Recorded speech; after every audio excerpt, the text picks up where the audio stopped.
Hi guys, I'm Epiquerty, and it is no secret that I like Legos. It's even less of a secret that I like video games. Put them together and you get something awesome like Lego Worlds. But that's not what we're going to talk about today. Today we're going to be talking about one of my first games that wasn't an educational point-and-click, Lego Universe. This is my first MMO, and I really enjoyed it. However, the servers closed down due to Lego not making enough income from it to justify putting the servers up.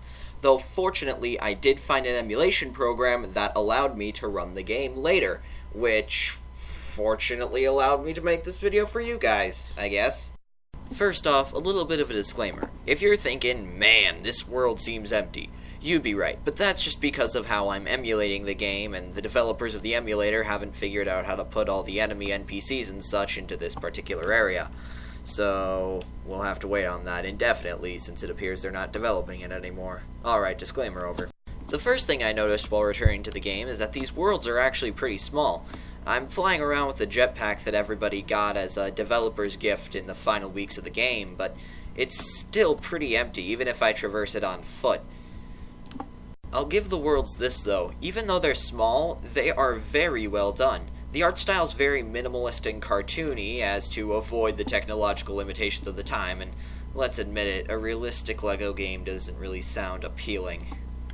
Another thing that I like is how they use 2D images and tricking your depth perception to make it seem like there's actually more in the world than there really is to explore.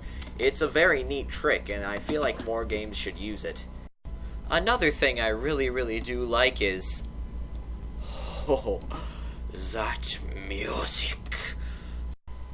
I was gonna review some more games like Rift, Arcade, Guild Wars 2, and even the WoW demo, but I realized they're all basically the same game with a few quirks. But I need something original, something cool, something I can appreciate because I've played in its world before.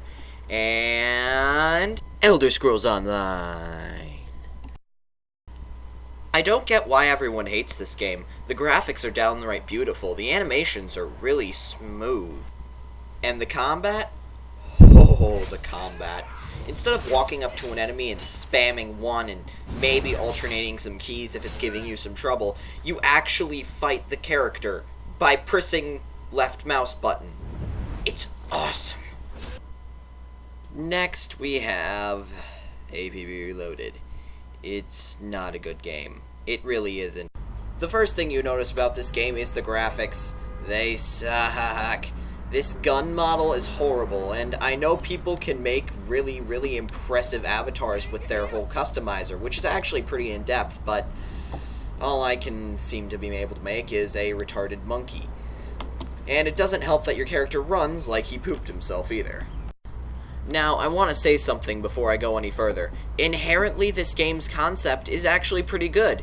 You play as either a vigilante or a criminal, I picked vigilante, and you run around doing missions and fighting criminals, or vigilantes if you pick that route. Overall, it's not a bad game concept. It's just how this was made and executed that makes this game really bad. If they made a game like this with better execution, I'd be all for it. I'd be playing the crap out of this game. Now, the missions aren't horrible, but they end up being really repetitive and getting really boring, especially if you don't know where to go or how to do something. But cool concept is where the positives end. The driving in this game is horrible. It took me forever just to get to this place simply because the driving is not very good. Oh, and you can't actually jump out of your vehicle and go crazy like other games. And along with repetitive missions, they just aren't very good. On the Enforcer side, it's mainly just escort and guard missions, and while Dirty Bomb made these game types actually fun, APB does no such thing. You mainly just wait around and wait for some shooting to happen.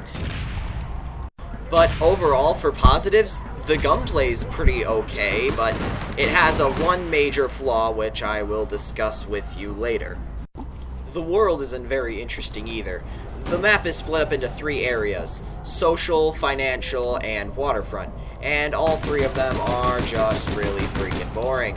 You also can't shoot people inside of cars, meaning you get run over. A lot. And here's another issue. A lot of the guns in this game are distinctly better, and most of them can be bought with real money. Again, I'll get to that later. This is the inherent flaw in gunplay. It's not like you can get an offensive edge with skill. You actually have to buy a new gun. Oh, I'm sorry. Did I say buy a new gun? Yeah, what I meant to say was rent. You can only get guns for a maximum of 10 days. Then you have to buy new ones. Or, if you want a premium weapon that you don't have to renew, you can always spend real money. Because, you know, that's fun. But when I say you need to pay real money, I mean you need to pay real money. Now, this isn't some petty amount like Team Fortress or PlanetSide where you pay, you know, $2.50, maybe $5 for a new gun. No. You see here, about 4,000 G1C costs about $50. This SMG right here costs 4,000 G1C. That means you have to pay $50 to get one SMG. But of course there's cheaper options, like right here. You can buy an LMG for only $20. Actually, no. It's more than $20. You see, this is only player hostile. You're gonna make people hate your game if you have to pay a ridiculous amount of money to get what you need to actually be competitive in the game. Overall, if you want an open world game, get PlanetSide 2, man. It's way better.